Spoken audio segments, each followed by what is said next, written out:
y'all doing tonight? This is the Club of the Man 1993. I can't believe I'm doing this at this late at night. Usually I do not do reviews this late at night on a work night, but I felt the energy. I'm gonna do it. This is my live review for AEW Dynamite for the August 12th, 2020 edition of Dynamite. That took place once again at Dolly's Place, whatever the name is called now, in Jacksonville, Florida. Also, as you can see as well, I finally found a PNG image with Hikaru Shida with the women's world title, even though you can't really see it, and it's mainly her holding the kendo stick. There was another one I found that I kind of liked a little bit better. Problem is, it was only this level higher, so she looked like so much bigger than Moxley. So that's why I found this one, went with that one instead. But I finally have an image of Hikaru Shida in my graphic with the women's world title. AEW is not up to date with their PNG images as much as WWE. But it's okay, because AEW still has the better shows. Just like this show was another pretty darn good show of Dynamite. There was a couple little nitpicks though, because I was this close to touching this in A level, A minus. But a couple little nitpicks didn't quite get there for me. Although we did have a very, very good segment that I think is finally having us head to the direction for a tag match that we've been wanting to see. I think we set it up for All Out based off of this segment tonight, in which was done pretty darn well. As far as getting to it, maybe could have been a little bit better, but the fact that it still happened and what it did, how I was going to set it up, loved it. So that is that. And the main event wasn't too bad either. The finish was kind of botched, but we'll talk about that when we get to that. But first, let's check the live chat as always. And of course, I have my next part of my Harry Potter Let's Play exporting on my other laptop. So that'll be uploaded after this stream and before I go to bed tonight. And of course, tomorrow I will review NXT. And just so you know, I read the spoiler of who returned in NXT. And yeah, again, I will leave my thoughts for that for tomorrow. So keep this to AEW. Tomorrow we'll talk about NXT. Tyler's back saying that ending was weak. Kind of do agree. We need a countdown list again. I know we do. Like I said, man, just much busier these days. So that's why I don't get to do them as much. Haven't done one for a while, of course, a long time. I want to get one. No, I gotta find the right one. Alright, one that I'm going to be able to do a quality video for. But we will get to that, I promise. So anyways, let's roll into this review because I'm starting to get a little bit sleepy and already regretting doing this, but I'll be fine. The show opens up with the Young Bucks, Matt and Nick Jackson, taking on Dark Order's Evil Uno and Stu Grayson, who I know I keep saying that the Dark Order, I'm kind of like a little like about still. I still will be honest and say that if there's anyone definitely I'd have fighting for the tag titles or just like, being taken serious the most, definitely Evil Uno and Stu Grayson. They're not bad. They're not great, but they're not bad. I thought they had a solid match, I thought, with the Young Bucks to open up this show. Of course, that is advertised. This was also Tag Team Appreciation Night, they were calling this episode, which would lead, of course, to the one segment. We have some great back and forth cuts, great tags, super kick parties, a Cannonball 450 splash, a lot of great action here. Solid opener, I will say. Young Bucks, though, win with a fully press from Nick Jackson onto Evil Uno for them to win.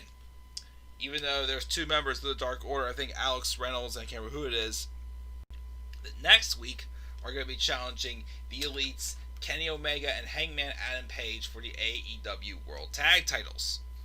They've had a lot of tag matches lately, the tag champions. I wonder if maybe they're not going to defend the belts at All Out, even though Kenny Omega and Adam Page are too big of names to leave off of the card. So that'll be interesting to see for sure what they do with that. But we get the Young Bucks getting the win here over the Dark Order. Then we have MJF. Comes out of his dressing room and compliments his new young guy after getting a piece. He's getting ready for the next address in his campaign for him being number one contender for the AEW World Title. Nita pipes up to take credit for it, but he tells her to stay quiet until spoken to, and his whole entourage gets moving down the hallway. We're also told we're going to get wrestlers sharing their favorite tag teams throughout the night. We started with the tag champs themselves, Omega and Page. Omega says his favorite is the Young Bucks, and Hangman says he was going to say he and Omega are his favorite team.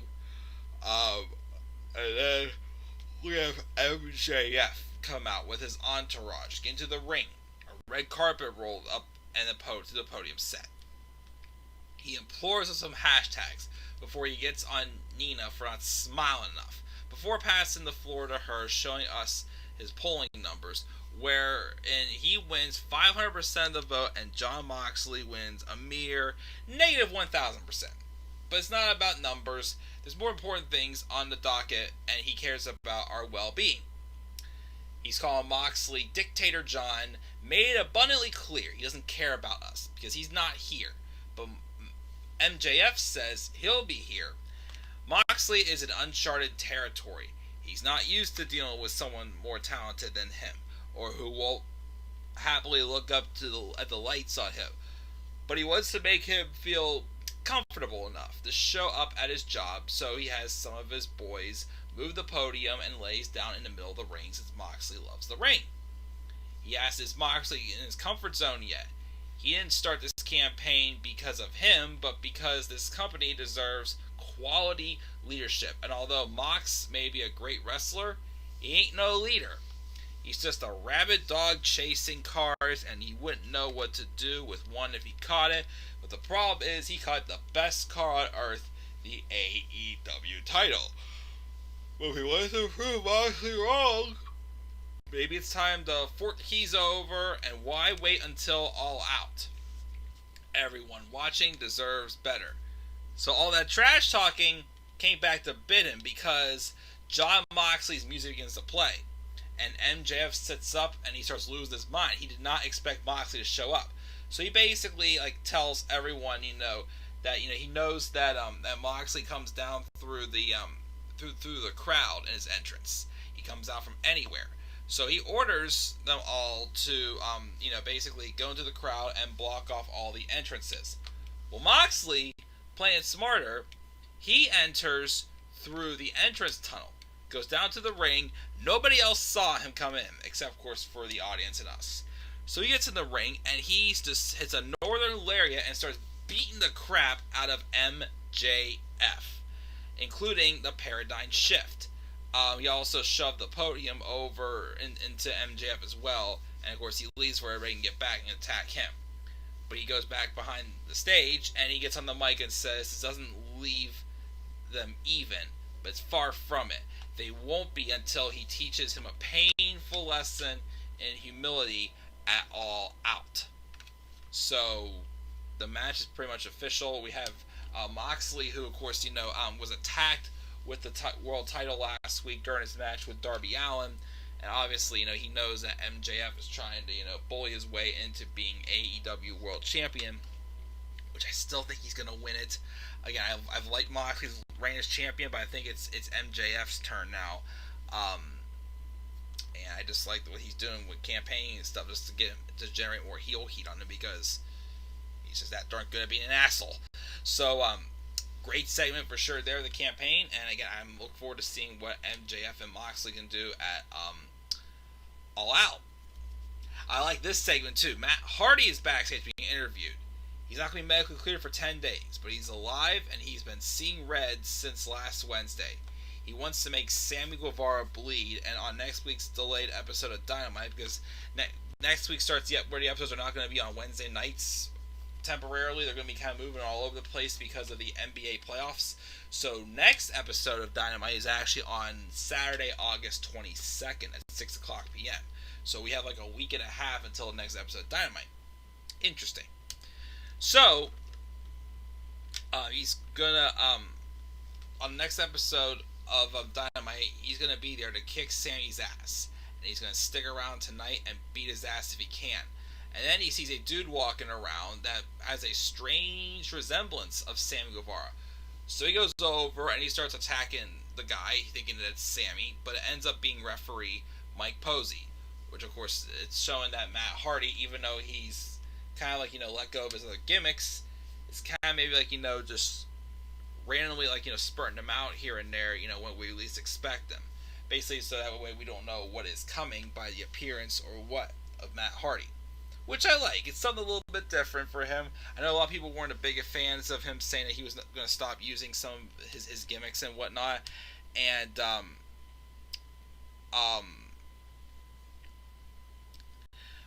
but he probably is more so doing it at a rate where he can catch us off guard, and I'll make it obvious he's going to come out as, like, Damascus, Broken Matt Hardy, Matt Fax, or Matt Hardy version 1, whatever heck it is.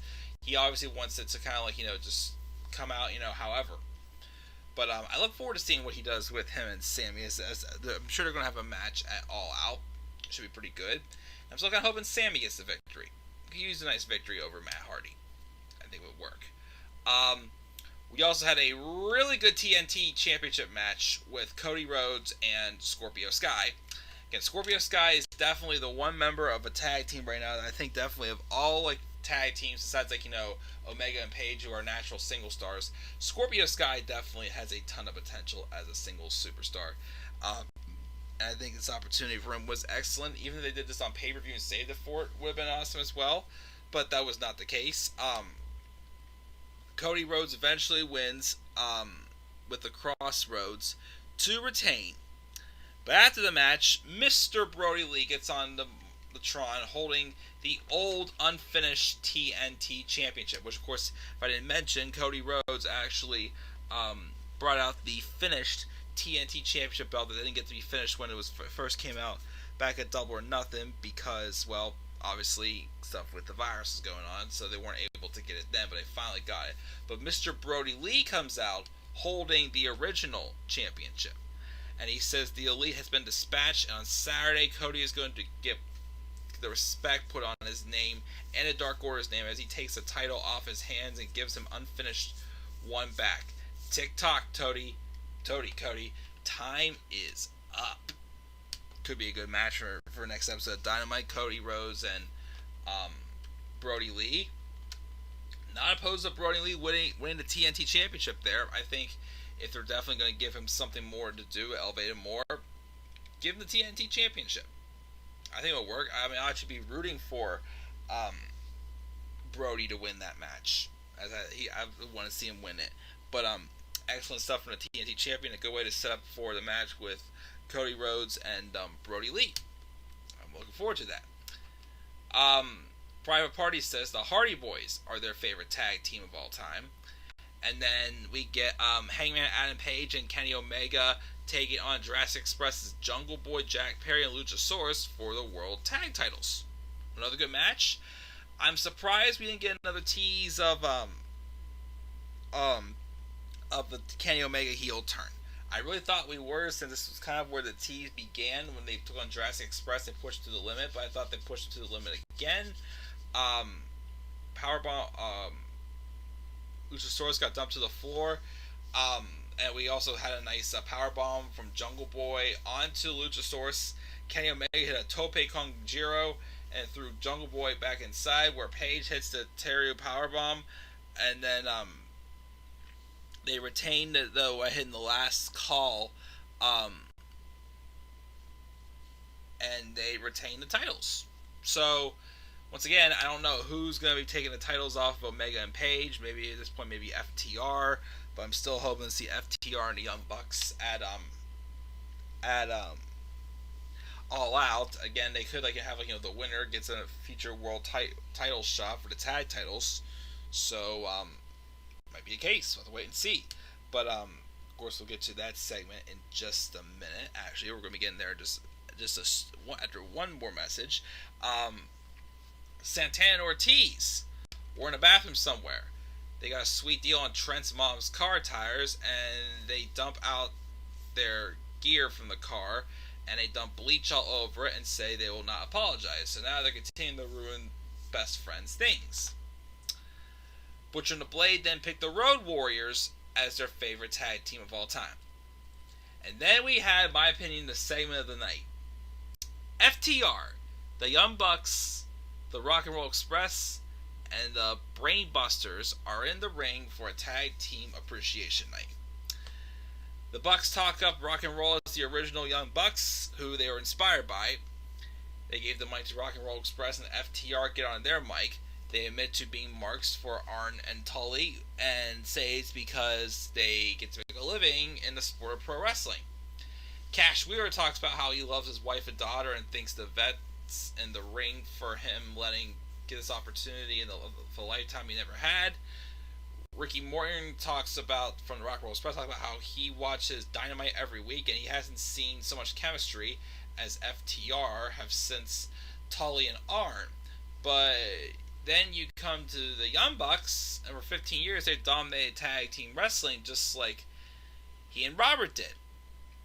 Arn says he knows Tully is just going to get caught up, so he's going to help him. He doesn't blow smoke because it leaves a bad taste, but he would say the Bucks have taken tag team wrestling to a new level. He turns to address Ricky and Robert and says they're still kicking ass and they're going to be a tag team of the century, and he'll say it, FTR, he thinks, is the best tag team in the world. But then Tully tells Ricky he doesn't want to start anything he can't finish. He's got good news for them. Things are going to make your great tag team is having the belts around your waist. As of tonight, neither Bucks nor FTR are the champs. So he turns to Arn and says they've had one thing since Labor Day last year, and he doesn't understand the Nightmare Family logo on Anderson's vest. But as he's doing that, out comes Sean Spears. Haven't seen Mr. Spears for a while. But he comes down as Arn says he can see what's happening here, and Ricky pops Tully in the mouth before he can keep talking. We get a short, sharp brawl, and then Dax Hartwood's knee gave out, and Cash Wheeler checks on him, and then but then the Young Bucks were backing off Sean Spears and him singing up for Tully Blanchard.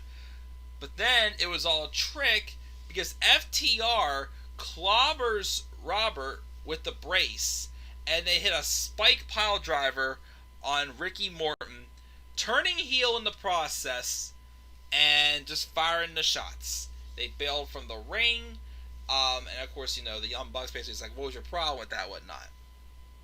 So it looks like we are going to get that match at All Out. Young Bucks and FTR, about freaking time we get that match. I do think I kind of understand why they did this. They were trying to not make you think it was definitely going to happen, kind of tease it once in a blue moon. I still think they could have maybe done one or two things in between the 8-man tag match with FTR and the Young Bucks taking on the Lucha Bros and Butcher and the Blade. I still think they could have maybe done something a little bit more just to start teasing something, because it just felt a little bit abrupt how it happened, in my opinion. But still, excellent segment. Great way for FTR to get nuclear heat, and I cannot wait for their match with the Bucks at All Out. I hope it's still happening at All Out. Let's hope. This was good too. So backstage, former WWE referee Mike Chioda is now a referee with AEW. Chris Jericho rolls up and he says they've been around the world together. He wants Chioda to referee his match later tonight. He also calls him Kiki, which made me think of Kiki, do you love me? And I don't remember the words right now, but because I know that my cousins like to make jokes about Kiki herself. Yeah, I'm getting freaking tired. But Anyway, so Mike Chioda is there. Basically, Chris Jericho's trying to get him to, call the match in his favor. But he's like, nope, I am calling it down the middle. Hikaru Shida took on Heather Monroe. Don't know much about Heather Monroe, but Hikaru Shida won. Match is decent. Shida was interviewed, said she's waiting and for the women to bring it on. So I don't know who's going to challenge her next, since pretty much she's beaten everyone. Just have to wait and see her. Else she has another match. She kind of introduces a new talent. Who knows? Maybe. So we have that. Lance Archer was beating people up while Jake Roberts was talking about owning people and installing fear. But Archer comes over and says, "Have you told them yet?" He's like, "No, told them what?" Archer then rips off Jake St. Roberts' shirt, and on his back it just says "Everybody dies," which is definitely creepy to read. There's one thing reading about requiring hacking. Another thing is to say, if you don't do this, you'll be dead or whatnot. So I'm just like, oh shoot. So that was crazy.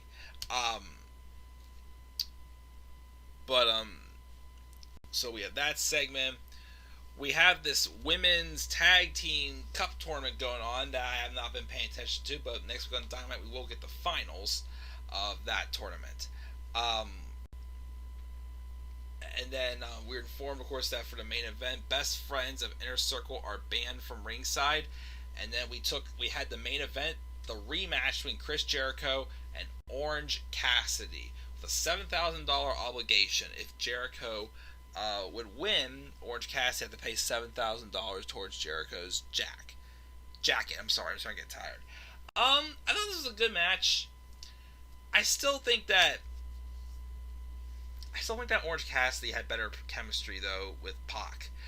Another thing that happened, too, in this match, of course, was still good, but the finish was kind of botched. It was a weird-looking roll-up. It looked like he was trying to do, like, a mousetrap side cradle, but, again, they did kind of botch it a little bit. There was also Best Friends and the Inner Circle Santana Ortiz. They get involved, brawl on stage, and while the referee Mike Chioda was trying to restore order, Jake Hager snuck in and hit him with what's his face now, Orange Cassidy with a powerbomb, but it wasn't enough as Orange snuck the win in. But obviously he's going to be pushing for the next pay-per-view for them to have a third and final match, a rubber match, which I think should happen. Score is even. I think they should, consider doing a rubber match and do it at Dynamite. Do it at All Out. It will definitely set the place on fire. Probably the better matches of the night. I hope so. I'm starting to get concerned. Maybe they don't have the best chemistry, but I still want to see the match. And with that being said, that's the show. Gave Dynamite a B+ this week. Almost an A-, but a couple little nitpicks let me give it a B+. Just missed an A-. What if John Cena and AJ Styles feud end at WrestleMania 33? I would have been fine with that. What if Goldberg won the feud with Brock in 2017? He should have, or there was no reason to have a title on him at all by any point, because it was pointless and transitional. He'd rather have a three-way at Mania 36 of Goldberg, Roman, and Braun. I guess not bad, but like I said, Bray and Cena should have been for the title. Bray avenging one of the biggest losses of his career, and then Cena obviously becoming 17-time world champion. FTR heel turn, yep, that was great. But yeah, guys, that's what I'm going to do for this review of Dynamite. Again, I'm tired, take a shower, and get to bed. What are your thoughts on Dynamite this week? I'll be back up here tomorrow night for my live review of NXT. Leave your thoughts down in the comment section below. Be sure as always to slap a like on the video, subscribe or comment on my channel, and follow me on Twitter at DemandAirborne83. Until then, guys, I'm signing out. Have a good rest of your night. Oh, there you go. Peace out, everybody.